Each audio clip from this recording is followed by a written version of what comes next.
Hello friends, दुआ करता हूँ यार आप सब लोग एकदम मजे में होंगे। तो जो आज का टॉपिक है वो बहुत ही प्रेजेंट सिनेरियो के हिसाब से बहुत ही ज्यादा इम्पोर्टेंट टॉपिक है।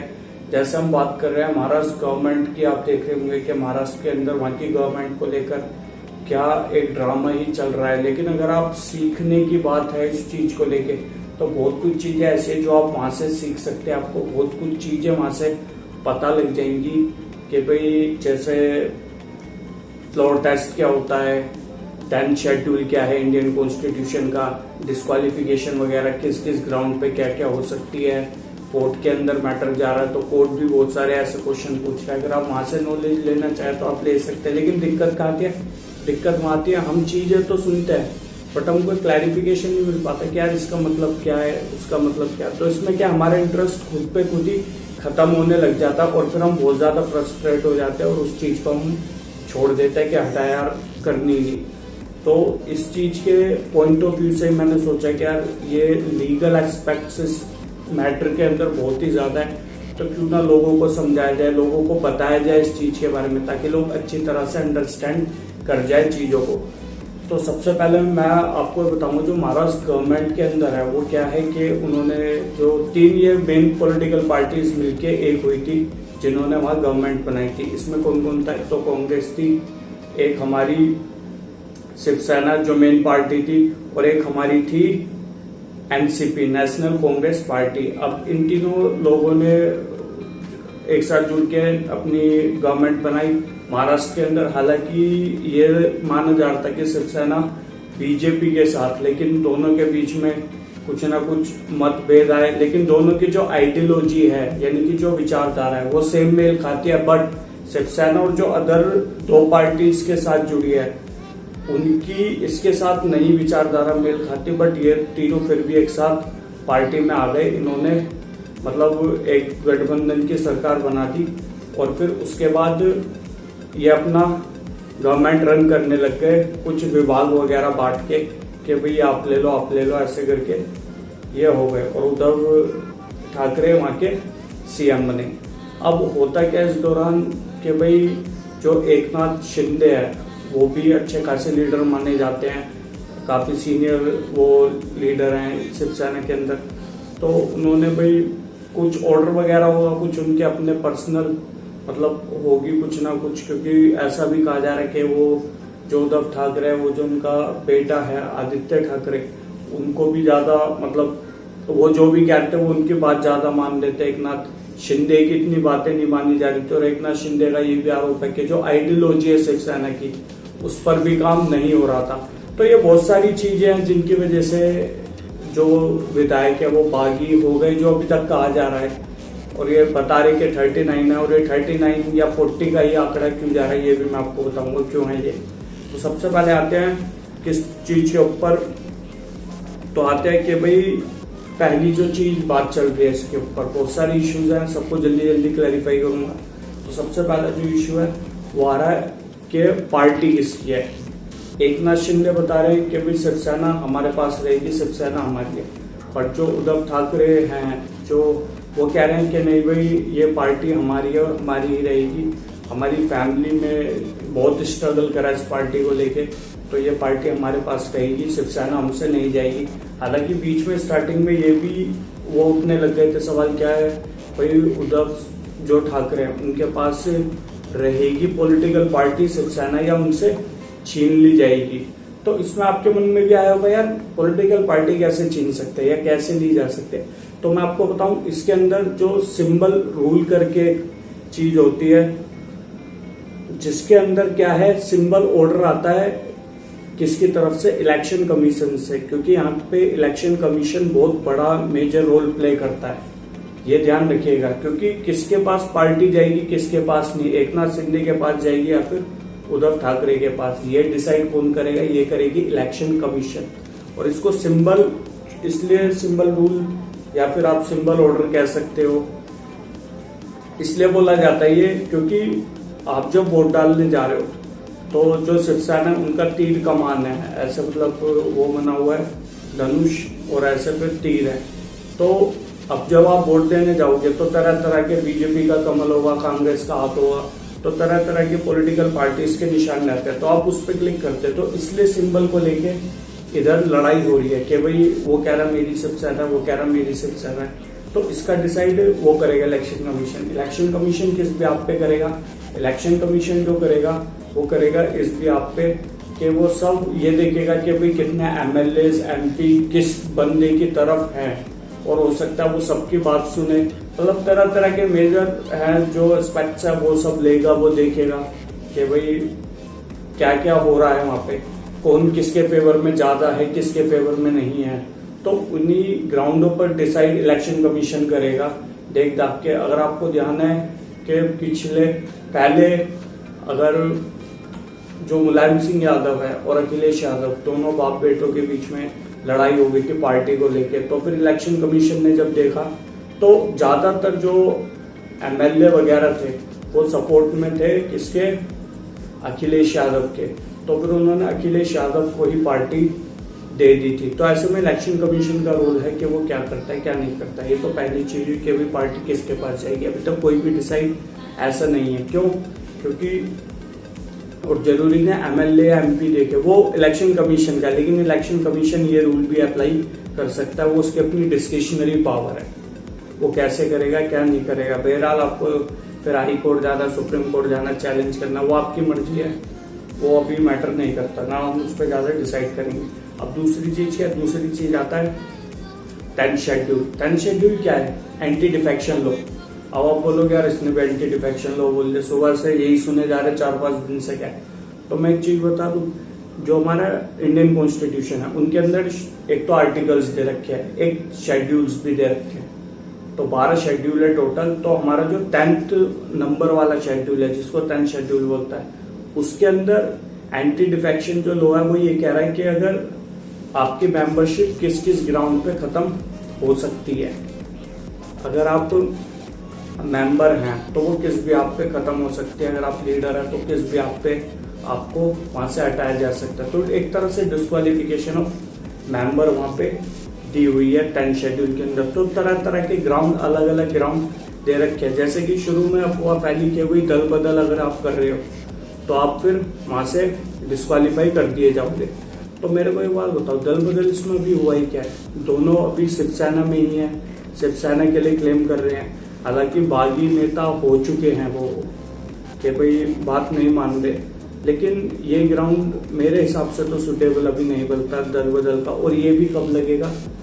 अगर मान लीजिए 2/3 मेजोरिटी, कितनी 2/3 मेजोरिटी अगर इस फेवर में नहीं है, मतलब इस फेवर में है कि भाई चेंज होना चाहिए या फिर वो किसी और पार्टी में जाना चाह रहे हैं, तब ये 2/3 का रूल अप्लाई नहीं है। और ये मतलब एंटी डिफेक्शन लॉ का रूल अप्लाई नहीं होगा अगर 2/3 मेजोरिटी उन्होंने प्रूव कर दी तो। अगर नहीं करी तो हाँ, इसलिए। और अगर वो देखी जाए 2/3 मेजोरिटी क्या है तो वो 39 सीट्स पड़ रही हैं, मतलब 39 अगर विधायक शिवसेना के निकल गए तो फिर ये 2/3 रूल इनको बचा लेगा, फिर कोई भी एंटी डिफेक्शन में कोई भी डिफेक्टिव नहीं पाया जाएगा, तो ये बच जाएंगे वहां से और वहां से सेफली निकल जाएंगे।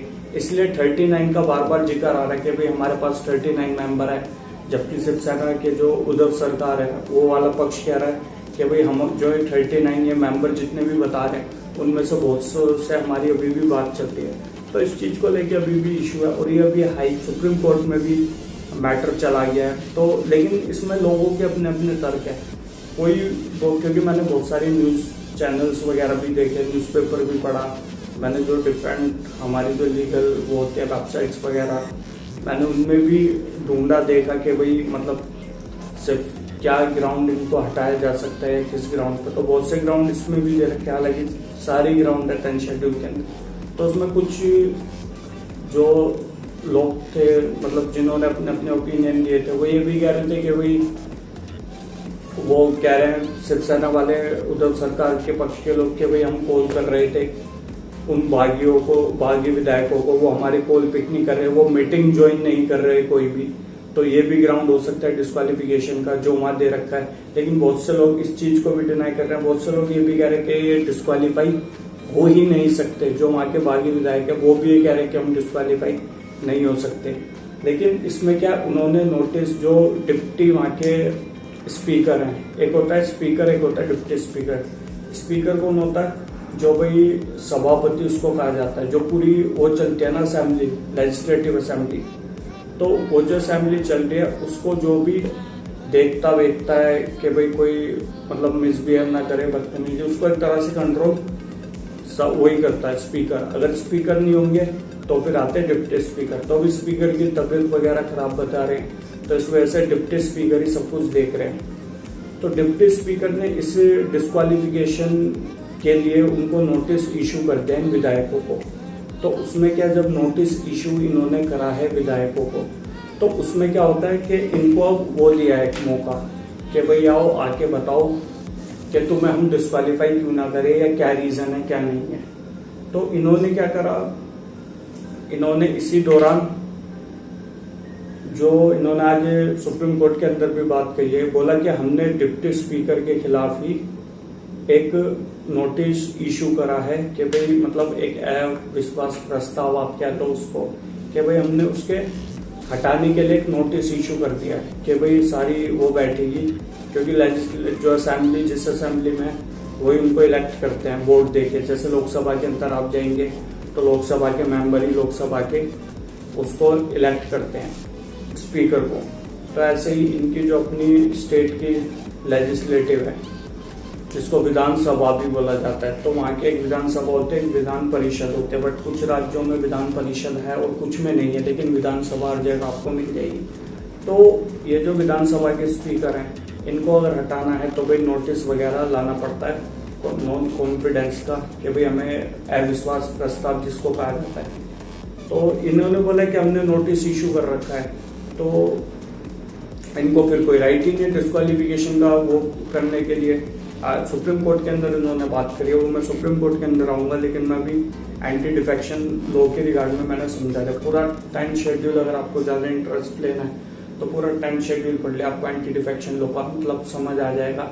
ग्राउंड्स उसके अंदर बहुत सारे दे रखे, आपको वो भी पढ़ के समझ आ जाएगा क्या क्या है इसमें। ये भी ग्राउंड है, अगर वो खुद पार्टी छोड़ना चाहे तो छोड़ सकते हैं, तो वो आप देख लीजिएगा। अब इसके बाद आ जाइए आपका फ्लोर टेस्ट आज जो हुआ कोर्ट के अंदर, क्योंकि कई पिटिशंस डाली हुई थी, रिट पिटिशन डाली हुई थी कोर्ट के अंदर तरह तरह की, इसी मतलब मैटर को लेके जो भी महाराष्ट्र में चल रहा है।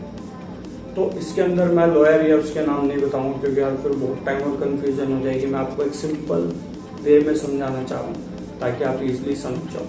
आज क्या होता है सुप्रीम कोर्ट में, सुप्रीम कोर्ट में सबसे पहले बात होती है फ्लोर टेस्ट की, हालांकि आखिरी में भी, लेकिन आपको समझाने के लिए मैं बताऊंगा फ्लोर टेस्ट। फ्लोर टेस्ट क्या होता है भाई, ये होता है कि सामने वाली जो विपक्षी दल है जो पावर में नहीं है, यानी कि बीजेपी इन जो उनके हैं उद्धव सरकार के जो लॉयर गए थे, उन्होंने ये रिक्वेस्ट करी कि फ्लोर टेस्ट ना कराएं, आप स्टे लगा दो जब तक ये प्रोसीडिंग चल रही है। सुप्रीम कोर्ट ने मना कर दिया। सुप्रीम कोर्ट ने कहा हम फ्लोर टेस्ट के लिए मना, मतलब उस पर कोई भी इंटरिम ऑर्डर नहीं दे सकते कि फ्लोर टेस्ट ना हुए। फ्लोर टेस्ट क्या होता है? फ्लोर टेस्ट ये होता है कि भाई जो विपक्षी दल है यानी कि बीजेपी कल विधानसभा में ये क्या विश्वास प्रस्ताव ला सकती है, ये कह सकते हैं कि भाई इनको मेजोरिटी प्रूव करनी पड़ेगी। किसको? उद्धव सरकार को। ये कह सकते हैं कि भाई उद्धव सरकार को मेजोरिटी प्रूव करनी पड़ेगी, मेजोरिटी प्रूव करके दिखाओ। अगर 1%, तो इसमें ऑर्डर जो देते हैं वो देते हैं गवर्नर। अगर गवर्नर ऑर्डर दे देंगे कि भाई फ्लोर टेस्ट कराओ तो फ्लोर टेस्ट होगा। ऐसे में जो उद्धव सरकार है उसको मेजोरिटी प्रूव करके दिखानी पड़ेगी, और ये मेजोरिटी कैसे प्रूव होगी? वोटिंग वगैरह होती है कि भाई आप किसके फेवर में हो या नहीं हो, और ये इसको ट्रांसपेरेंट वोटिंग होती है। सुप्रीम कोर्ट ने एक बार कहा भी था फ्लोर टेस्ट के लिए, तब से इसकी ज्यादा चर्चा होने लगी फ्लोर टेस्ट की। तो इसमें गवर्नर बोलेगा भाई जो सीएम है वहाँ के कि भाई अपनी मेजोरिटी आप प्रूव करो। तो उसमें अगर टोटल जो मतलब सीट्स का जो बोला जाता है कि हाफ से ज्यादा, वो होता है 144। अगर 144 उन्होंने सीट्स मतलब मेजोरिटी दिखा दी 144 एमएलए की, तो ठीक है। अगर मेजोरिटी नहीं दिखा पाए तो ऐसे में फिर बीजेपी अपनी वो दिखा देगी कि भाई हमारे फेवर में 144 एमएलए, आप हमारी गवर्नमेंट बनाइए। तो इसमें तो फिर नुकसान हो जाएगा किसको, महाराष्ट्र गवर्नमेंट को जो भी है, उद्धव सरकार की। तो उद्धव सरकार ने ये मतलब बोला तो सुप्रीम कोर्ट ने इस पे स्टे लगाने से मना कर दिया, क्योंकि उन्होंने बोला कि भाई फ्लोर टेस्ट ना हो जब तक ये हो, तो कोई भी इंट्रीम ऑर्डर देने से सुप्रीम कोर्ट ने मना कर दिया। हालांकि सुप्रीम कोर्ट ने भी कहा अगर कोई भी इलीगल चीज होती है आपको लगती है तो यह राइट आप आ सकते हैं मेरे पास, फिर होगा जो देखा जाएगा। ठीक है, पहली चीज है डिस्क्वालिफिकेशन ऑफ मेंबर को लेके क्या बात है, डिस्क्वालिफिकेशन ऑफ मेंबर को लेके ये बात हुई है। ये बोला गया कि भाई डिस्क्वालीफाई जो कर रहे हैं डिप्टी मिनिस्टर ने जो वो भेजा है, सॉरी स्पीकर मिनिस्टर ने स्पीकर जो डिप्टी स्पीकर है उन्होंने जो हमको वो भेजा है समन नोटिस जो भेजा है डिस्क्वालिफिकेशन के लिए कि भाई आओ आंसर दो, और ये जो आंसर देना था ये आज की डेट में 5 बजे तक उनको देना था, 5:30 तक। लेकिन सुप्रीम कोर्ट ने फिर वो टाइम अप 11 या 12 जुलाई की 5:30 तक कर दिया। तो इसमें क्या था कि उन्होंने जब नोटिस वगैरह दिया तो इन्होंने ये बोला कि भाई जो डिप्टी स्पीकर है उसके खिलाफ भी उनके खिलाफ भी नोटिस निकाल रखा है, उनके डिस्क्वालिफिकेशन उसको डिस्क्वालीफाई करने के लिए कि उनको हटाया जाए वहां से। इस चीज को लेके भी उन्होंने नोटिस भेजा है डिप्टी स्पीकर को। तो जब डिप्टी तो उनके जो लॉयर थे किनके, एकनाथ शिंदे के जो फेवर में लॉयर रिप्रेजेंट कर रहे थे उनको, उन्होंने ये बोला है कि एक कोई केस जजमेंट का नाम देके बताया सुप्रीम कोर्ट को कि जब उनके ऊपर ही खुद एक नोटिस आ रखा है प्रोसीडिंग को लेकर कि उनको हटाने की उसको मात को लेकर जब एक नोटिस आ रखा है तो उनको तो कोई ऐसा राइट ही नहीं है कि वो डिस्क्वालिफिकेशन का कोई भी नोटिस इशू करे। ये किसी जजमेंट के अंदर कहा गया था तो उन्होंने उस जजमेंट का हवाला दिया। हालांकि जो उनकी तरफ से लॉयर आए थे, डिप्टी स्पीकर की तरफ से लॉयर आए थे, गवर्नमेंट जो है उनकी शिवसेना की उद्धव सरकार, उनकी तरफ से भी लॉयर आए थे, तो उन्होंने ये बात रखी कि भाई कोई बस एक मेल आई है और उसका कोई पॉजिटिव प्रूफ नहीं है कि भाई ये इनकी तरफ से आई है या क्या है, वो एक फेक मेल है। तो ऐसे में रिक्वेस्ट की गई कि सामने वाली पार्टी कुछ ना कुछ इस रिगार्ड में एविडेंस प्रूफ करे, एविडेंस कोर्ट को लाके दे। तो एक तो ये बात चल रही है, एक डिस्क्वालिफिकेशन ऑफ स्पीकर की बात चल रही है। तो सबको फिर सुप्रीम कोर्ट ने सबको, किसी को 3 दिन किसी को 5 दिन का टाइम दे के बोले कि भाई आप अपने अपने रिप्लाई लाके फाइल करो, हम देखेंगे क्या होगा क्या नहीं होगा।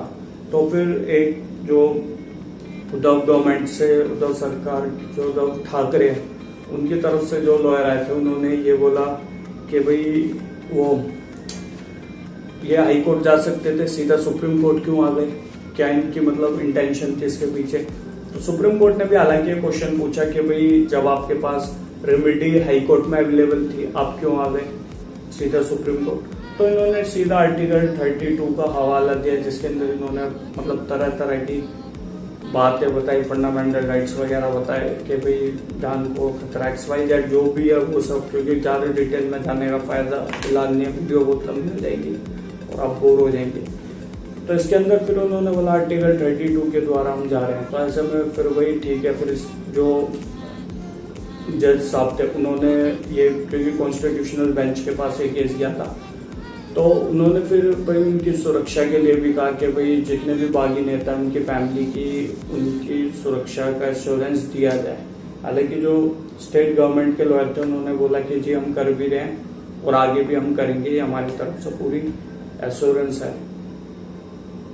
तो इसमें अभी तक जो चल रहा है वो यही चल रहा है और कुछ इसके अंदर ऐसा नहीं है जो मैं आपको बताऊं या जरूरी आपके जानने के लिए। बाकी अगर आपको हाँ पूरी नॉलेज लेनी है देखना तो आप डेप्थ में जाके पढ़ सकते हैं, कहीं भी आपको डिटेल मिल जाएगी, क्योंकि आजकल इसी की बात चल रही है और किसी की बात चली नहीं। इसलिए मैंने सोचा कि इसके ऊपर एक वीडियो जरूर बनाई जाए ताकि आपको एटलीस्ट पता लग जाए इस बारे में कि क्या चल रहा है क्या नहीं चल रहा है। तो ठीक है यार, आज की वीडियो के लिए इतना ही, और कुछ तो आपको इन पॉइंट्सों में से नहीं बताना यही है। बाकी वीडियो को देखिए, बढ़िया वीडियो है, लाइक करिए, कोई आपको कमी लगती है वो मेरे को बताइए, मैं उसको इम्प्रूव करूँगा। तो वीडियो को देखिए, लाइक कीजिए, सब्सक्राइब करिए चैनल को, और अगर कोई कमी है तो मेरे को बताइए। हम्बली रिक्वेस्ट है आपसे, क्योंकि अगर आप बताएंगे तो तभी मैं उसमें इम्प्रूव कर पाऊंगा, वरना ऐसे इम्प्रूव नहीं करूँगा। तो ठीक है, मिलते हैं फिर नेक्स्ट वीडियो में। तब तक के लिए खुश रहिए, मज़े लीजिए यार, दुखी मत होइए। अच्छी लाइफ है, अगर परेशानी आती है तो कोई नहीं, सबकी लाइफ में आती है।